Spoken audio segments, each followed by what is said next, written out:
Hi, this is Courtney at Mazio's Italian Eatery in Byram, and this is We Know Everything, Almost, with your host, Cook. All righty, thanks, Courtney. We thought we'd give you a little bit of a different introduction today. Atta girl. So, way to go. She did a good job. Everybody give her a big hand. Yay! Okay. All right. This is We Know Everything Almost, and I'm your host, Cook. And we're going to get to our guest in just a second, but I just want to cover something. And in fact, he might want to comment on this in a minute. I heard on the news today that in Afghanistan we lost 7 more soldiers today. That's 14 in 3 days and 49 for the month of August. We need to get some help over to those guys. We need to really get whatever they need. It says we've moved out of Iraq. Let's take it all over there and finish this war and do it right. No more of this, oh, we're afraid to shoot at them. I say if they got a gun, that's it. People may say I'm cruel, but I believe in protecting our soldiers. We went over there for a mission. Let's get that mission done and clear out that country and get things done and bring those boys home. But not till, I don't think we should come home until we've got it done. And they can protect themselves. All right, now I see Grimace over here, so go ahead, real quick. Well, for starters, all but one of those were bombs, and one of them was a mortar round that killed them. So they didn't explain that much on the radio. It's not like we got guys shooting at us and we know and we can shoot back. Yeah, I heard roadside bombs. I did hear that, yeah. Roadside bombs and suicide bombers are something we will never be able to stop. Yeah. And so there again, we have our questions of how we're going to do this and how we're going to fight this war. And, having been in Vietnam and knowing the futility of never ending, not knowing who your enemy is and all that. So they're under a tough situation. Yeah, it's kind of hard. No uniforms. And you're never going to know when you've got them all or when you haven't. You don't know who they are. So, and that's the whole problem of even hiring people to work on the base. They were talking today that they have a very hard time vetting these people. Yeah. There's no way. So it's beyond our pay level, let's say, that I guess these decisions. I guess you could say it's like those folks that come to the tea parties that are undercover. You don't know who they are until they act. Until they start really acting as dumb as me, then you're pretty sure they don't belong. Okay, and all right, and well, for those of you who don't remember, this is Randy May. He's been on the show a couple weeks ago, and he's the head of the Tea Party Rangers, and we brought him back because this weekend he got a chance to go to Washington D.C. to the well, it wasn't called the Glenn Beck rally. What was it? It was the. Well, I knew before we started doing this, when you're out in front of 27 people and you go, oh yeah, we'll go blank. I do that in front of six kids. Recovery rally or re-something. Yeah. So anyway, the Starting Again rally, and it was more of a revival. Kind of getting ready Restoring America. Restoring America. That's it. Freedom. Restoring America. Restore America. Thank you. Okay, sorry, Glenn. So if you're watching this, but it was sponsored by Glenn Beck, and or he's the organizer, I guess. He was the organizer. And it was on the was it Lincoln? Where was it? Lincoln Memorial. And there's a lot of controversy because it was the same weekend as Martin Luther King, which to me it was the time of what he preached about. Of bringing it together, people coming together for unity, for America, not for black or white America, but for America. And so that's what I really appreciated about it. There's some controversy. Some folks said that, and I won't mention any names, Al Sharpton, excuse me, but claimed that it was for that they were trying to take away Martin Luther King Day from them, and that's not what it was. It was about trying to bring people together. And that's what it was, the character of the people. It was about bringing people back to God and putting God back in the faith half of this country. And we did have Martin Luther King's niece there, Yeah. And we did have C.L. Jackson there, who marched along with Martin Luther King. He got a Faith Award. Okay. Glenn started, he had his Faith, Hope, and Charity thing, so he started an annual award. This was the first annual award given to these people, and C.L. Jackson got the Faith Award, and his friend Houseman or Huffington or whatever his name was, I can't remember his name, John, but he's been on there several times. He's a great philanthropist and a wonderful man, and he's Glenn's friend that's the billionaire that started the cancer treatment facility in Utah, Salt Lake City, and he wasn't there, but there was a young woman that survived breast cancer thanks to him and thanks to that clinic, received his award, and Pujols, the baseball player, was there for hope, and so it was. So a lot of good names there. A lot of names, a lot of stirring. A lot, and like I said, it wasn't a Tea Party rally, it wasn't a 9/12 rally, it was an American rally. Exactly. People from all nationalities, it sounded like, and from what I could see on TV, I didn't get to watch all of it, but I got to watch parts of it, and it looked like it was a pretty good crowd too. Now I'm sure according to the news, the right wing, the left wing media, there was probably about a tenth of what was actually there. But on your best estimates, have you heard what was supposed to be there? Well, How many people? I know what the minimum is because I was there, Yeah. and we know what each section holds. So the minimum was probably 600,000. The top end would have been 1 million. All right. So it was somewhere between 600,000 and 1 million people stuffed in there. I've never been to a big concert because I don't like that kind of thing, but I can imagine that's what it was because So, we were wedged in there tight. So according to the left wing media, there was probably about 15 people. Yeah, something Okay, like that. so, I think one of them all right. said 12 or so, and another one said tens of thousands. Yeah. Matter of fact, Fox this morning just said tens of thousands. It's hard to count, I guess, but I saw the picture and they were packed in. It was phenomenal. It was Yeah. huge, and what they've arrived at is that it tied probably the 6th largest crowd ever, and it tied I think the Reagan inauguration. So there was like 600,000 of my closest friends there. We had a great time. No incidences. None. No, see, that's the difference. That's why when conservatives get together, they come. There's no fighting. There's they've got their signs and they're homemade signs. No signs were allowed. No signs were allowed this time. Oh, okay, so no signs at all. Had signs been there would have been fights because we couldn't have seen. Oh. When people were standing up, you couldn't see now. Yeah, because I remember they said that he didn't go to the top of the steps. He stayed down because Martin Luther King had been up to the top, and he wasn't going to rise to that statue or whatever, or that level, I guess it was. So, what were some of the highlights that you can recall? I know. Well, just besides bumping into each other all the time. Well, I think that was the highlight. I mean, the mass of these people coming from all over the country, and some of them from out of the country. It was an amazing thing. It reminded me a lot of how people came together to help at Katrina when I was down there volunteering, and people were coming from all over the country, all over the world to help volunteer. And this was a cross section of America. I mean, I expected it to be all old, fat, white people like myself, and there were young families and young people. There were blacks and whites and Indians, and he honored all those same people on the stage. An amazing cross section of America, and that's what people need to understand. And this is one of the things I am upset about when he's talking about conservatives.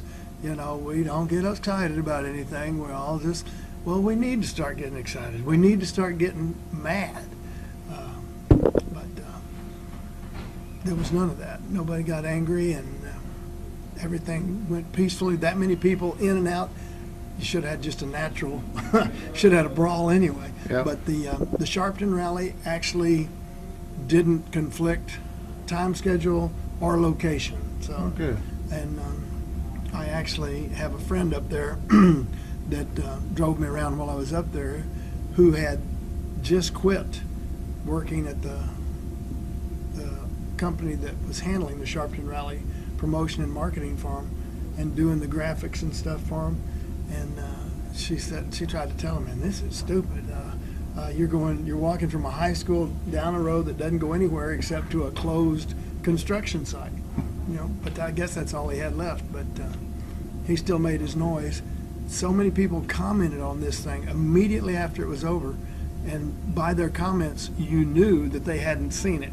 They said, and here they were with their angry protests and yada, yada, yada, and saying this and saying that. Well, there was none of that. It was, in fact, a religious revival is exactly what it was. It was back to Jesus, back to God rally. I can see where they'll cause some problems in Washington, though. God ain't been there in a long time. They won't let him in. But half the speakers were black, and several of the speakers worked for Obama and still work for Obama. Community organizers who had sent out organization letters that very morning supporting Obama. So it was, in fact, a cross-section of Americans that agreed with the one thing, that God needed to be back in this country. Right. And that's what he was promoting. And, there was a lot of unity. The first part, especially the Sarah Palin part, was about honoring the military. Palin having her son over there and having him back. And, of course, Sarah's always a plus anytime you get to see her and hear her. She's just an honest, red-blooded American, and that drives the other side crazy. But all in all, it was very tasteful. There's absolutely nowhere that you could find fault with it. I found a little fault with it because I wanted to get down there and get mad, and I wanted to come back and tear people's heads off and stuff because I'm ready to get started. I'm tired of people sitting around doing nothing, talking about, well, I sure hope somebody fixes this, or talking to each other as the Tea Party people. Tea Party's getting a lot more active, and I'm grateful for that. It's time to get out there and start promoting these elections, especially in our area, especially in District 2, where we're promoting Bill Marcy. Go Bill. That's a name you need to get out there to everybody you know. You need to talk to your family. You need to talk to your friends. You need to talk to everybody you walk up to on the street, and you need to talk to those that don't. You need to walk up to them.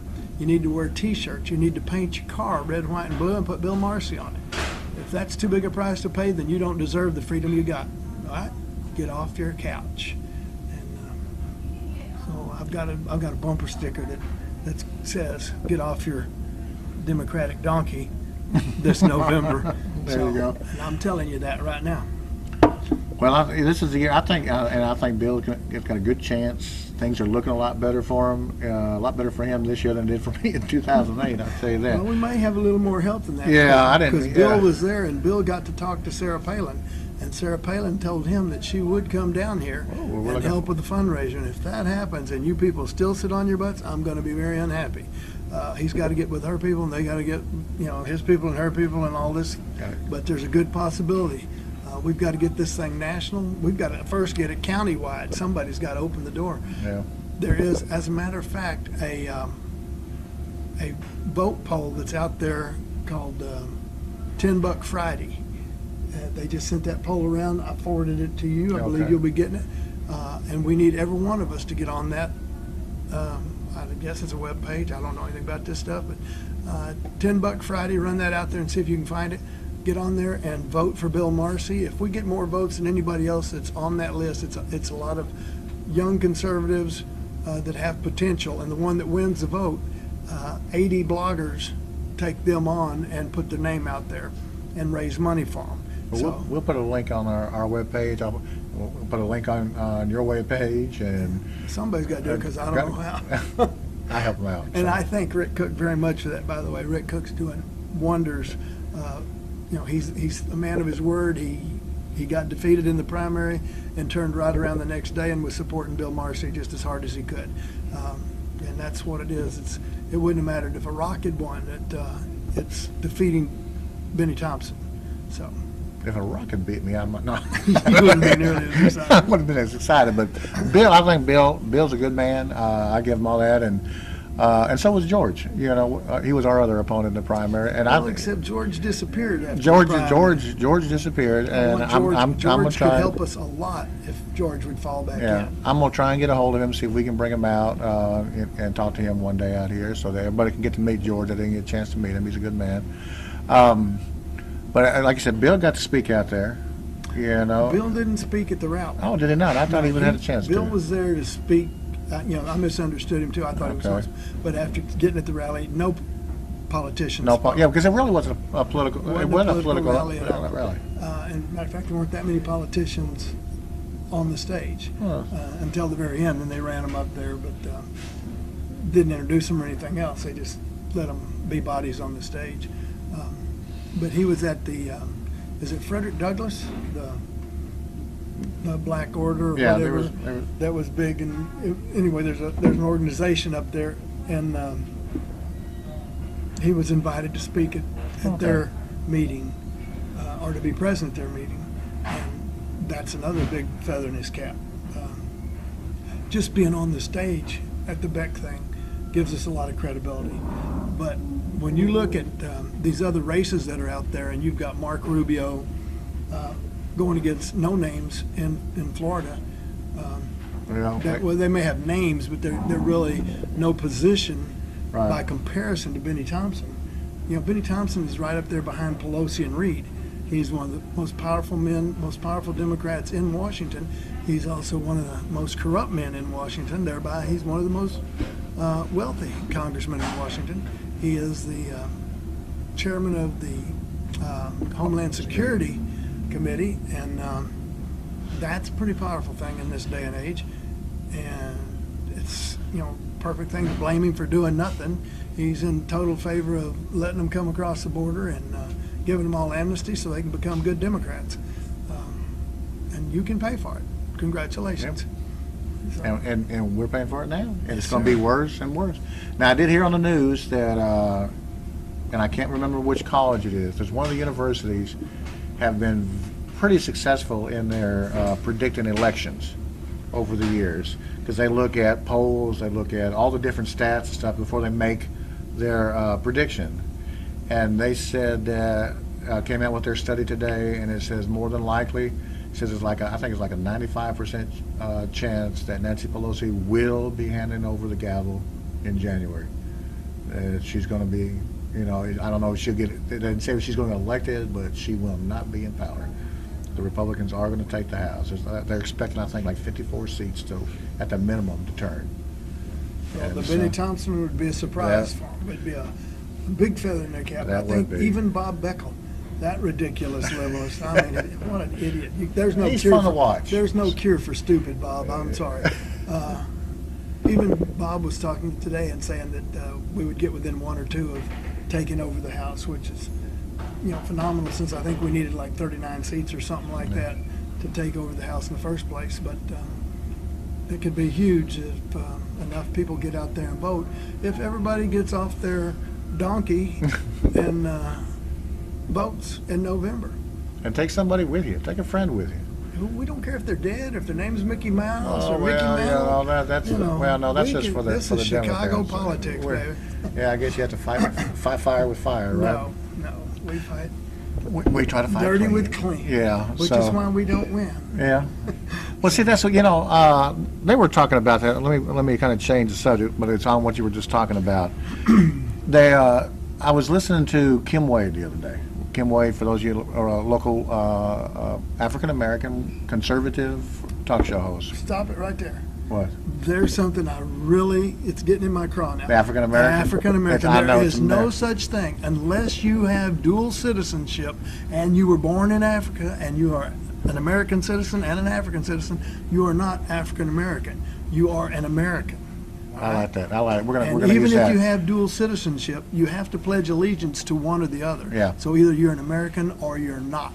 There is no Hispanic American. I'm not a German American. I am an American. I'm not a Texas American. Wish I was. Just a Texan would be all right. We're just redneck American. Yeah. Y'all start as just Americans. Yeah. And that's a very good thing to be. And all these rights and privileges that we have are cherished, and there should be a price you have to pay if you're coming in from out of the country to get those, and that is to go through the process and learn what this is about, learn what this country's about, and pledge your allegiance to that freedom that you don't have anywhere else, and that's why you've come to this country. And it shouldn't be given away like a little bill, amnesty, please vote for me. That's not what it's about. I'm sorry, go right ahead. No, I forgot my train of thought. What were we talking You were about? talking about African American something. Yeah, I know, but I forgot what we were talking about before that now. But it was something I heard on Kimway. What was it the other day? What? My producer's trying to holler at me over here. So, oh, and I liked it too. And I wanted to bring it up. It'll come to me in a minute. We'll go on. But it's, like you said, it's not, where you're from. It's what you believe in and what you push. If you're pushing a socialist agenda, like, and unfortunately, a majority of the Democrats are. They claim not to, but they're pushing it. Now, not every. I'm talking some of the ones that are as vocal. They're coming back. They're voting for it, but they're saying, oh, I'm a conservative. I've seen a lot of. They were talking on radio the other day about some of them said that. I didn't vote for the stimulus bill, and all this. Well, okay, that's because you had to wait and you didn't vote until there was enough already passed, and said I can't do it because I'm from a strong Republican, district. So you waited until it got passed. So, look at what they are actually doing, not what they're saying, because in an election year, it becomes opposite.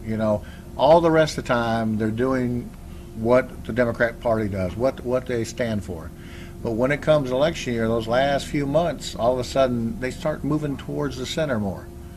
And they're saying, no, I'm a conservative. Especially in a year like this, where there's a conservative movement on. Americans have finally woke up. Thank God for the internet. Glenn Beck, which Hannity. Is why I made the trip. Yeah, all of these guys. Out of honor to Glenn Beck. They get out there and they're given the information. The true information. Now, of course, it's got a little bit of right wing to it, but they're giving actual stuff. Unlike they're called facts. Yeah, it's something you don't deal with in the Democratic Party or the media apparently either. So they they'll overlook it if it doesn't help them. And so, but look at what they're saying, not what what they're doing, not what they're saying, because right now you're going to hear all kinds of stuff. That's what they talk about Harry. That's going to make a lot of noise on that. They talk about Harry Reid. He says one thing when he gets back to Nevada, but when he's in Washington, he does something different. And for some reason, a lot of that stuff doesn't make it back to Nevada. It's a lot of all that backroom stuff.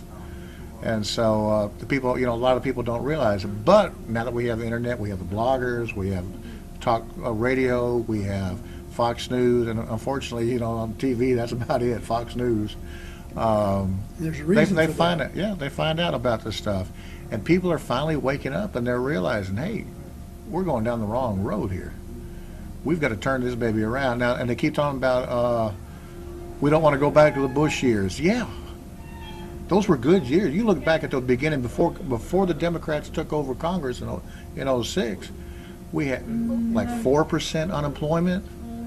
We had and we had one of the strongest economies the country has ever had. It was growing. And that was after Katrina and 9/11, and we still were booming. And we went into a recession after 9/11, and we were pulling back out of it. The deficit was almost back to zero, and the Democrats were voted in. And anybody that believes, George Bush wrecked this economy and wrecked this country is an idiot. Pardon me. They suffer from ID10T. ID10T. Oh, it spells idiot. Thank you very much.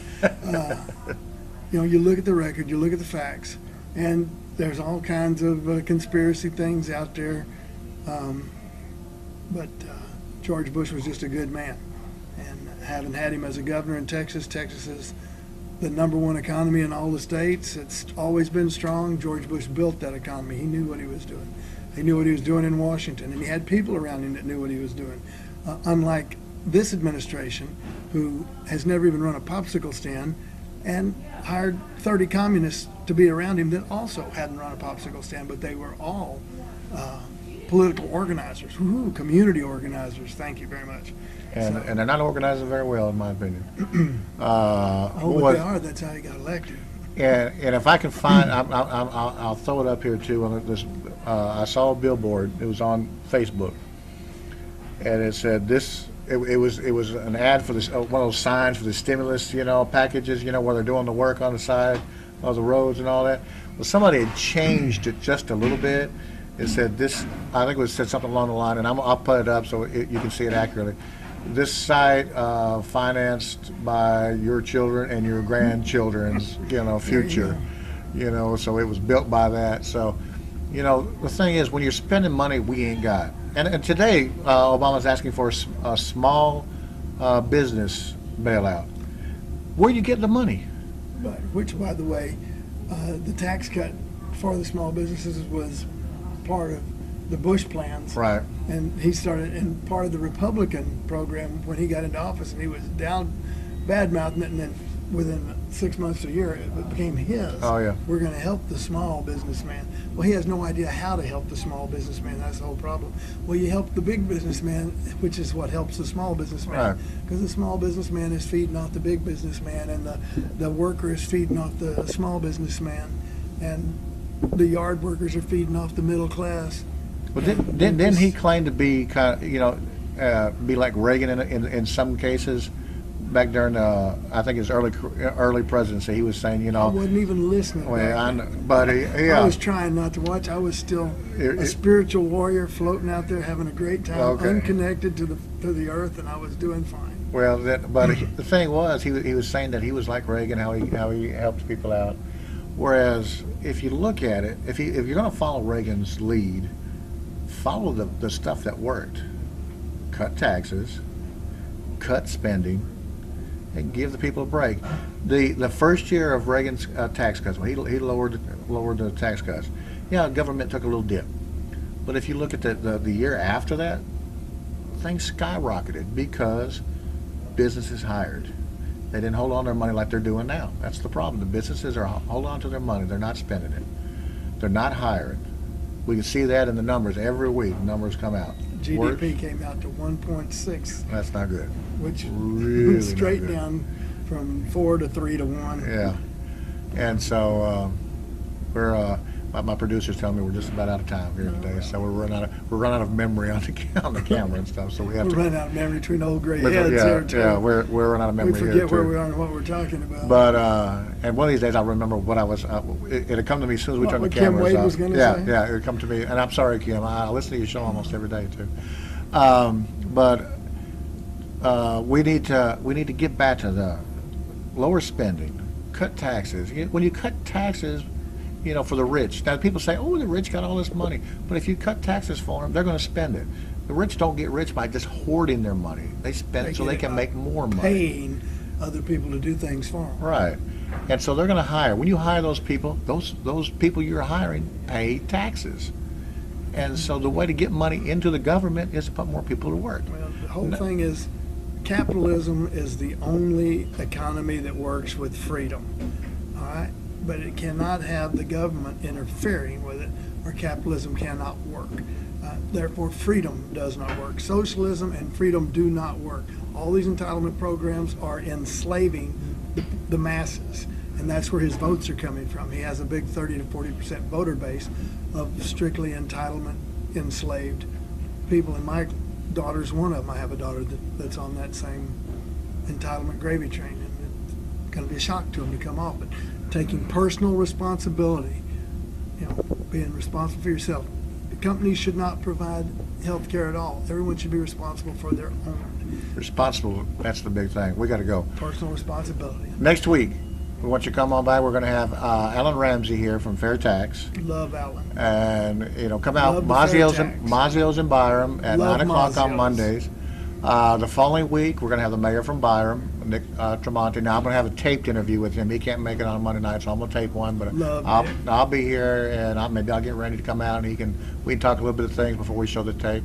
And then the week after that, I've got James Broadwater. He's running for state senate. So if you want to find out anything about the state senate, what's going there, come on out. If you got any questions for any of these guys, come out. Remember the Randy's website is teapartyrangers.com. Visit it. we're at weknoweverything.com and youtube.com/weknoweverything. Put them there if you can't get to our site. And this has been We Know Everything, almost. And now you know something. See you next time. Do something with it. There you go. Bye-bye.